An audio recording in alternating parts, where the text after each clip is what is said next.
حالانکہ ان پر حق ظاہر ہو چکا ہے، تو تم معاف کر دو اور درگزر کرو یہاں تک کہ اللہ اپنا دوسرا حکم بھیجے۔ بے شک اللہ ہر بات پر قادر ہے۔ اور نماز ادا کرتے رہو اور زکوٰۃ دیتے رہو، اور جو بھلائی اپنے لیے آگے بھیج رکھو گے اس کو اللہ کے ہاں پالو گی۔ کچھ شک نہیں کہ اللہ تمہارے سب کاموں کو دیکھ رہا ہے۔ اور یہودی اور عیسائی کہتے ہیں کہ یہودیوں اور عیسائیوں کے سوا کوئی بہشت میں نہیں جانے گا۔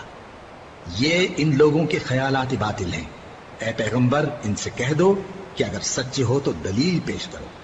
ہاں کیوں نہیں، جو شخص اللہ کے آگے گردن جھکا دے یعنی ایمان لے آئے اور وہ نیکوکار بھی ہو تو اس کا صلہ اس کے پروردگار کے پاس ہے۔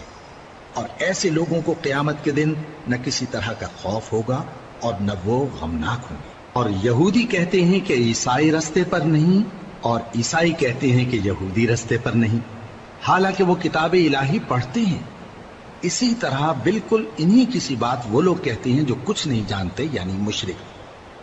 تو جس بات میں یہ لوگ اختلاف کر رہے ہیں اللہ قیامت کے دن اس کا ان میں فیصلہ کر دے گا۔ اور اس سے بڑھ کر ظالم کون جو اللہ کی مسجدوں میں اللہ کے نام کا ذکر کیے جانے کو منع کرے اور ان کی ویرانی کے لیے کوشش کرے۔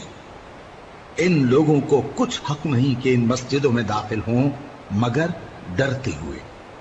ان کے لیے دنیا میں رسوائی ہے اور آخرت میں بڑا عذاب۔ اور مشرق اور مغرب سب اللہ ہی کا ہے، تو جدھر بھی تم رخ کرو ادھر ہی اللہ کی ذات ہے۔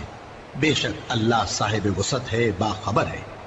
اور یہ لوگ اس بات کے قائل ہیں کہ اللہ اولاد رکھتا ہے۔ نہیں، وہ پاک ہے، بلکہ جو کچھ آسمانوں اور زمین میں ہے سب اسی کا ہے اور سب اس کے فرما بردار ہیں۔ وہی آسمانوں اور زمین کا پیدا